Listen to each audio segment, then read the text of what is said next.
Senga befarq bo'lgan ayolga yozishni to'xtat. Uning ortidan quvma. Men seni tushunaman.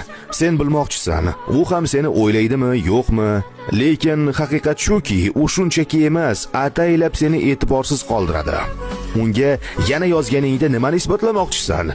Unga yoningda qanday inson ekanligingni, qanday yaxshi bo'lganligingni eslatmoqchimisan?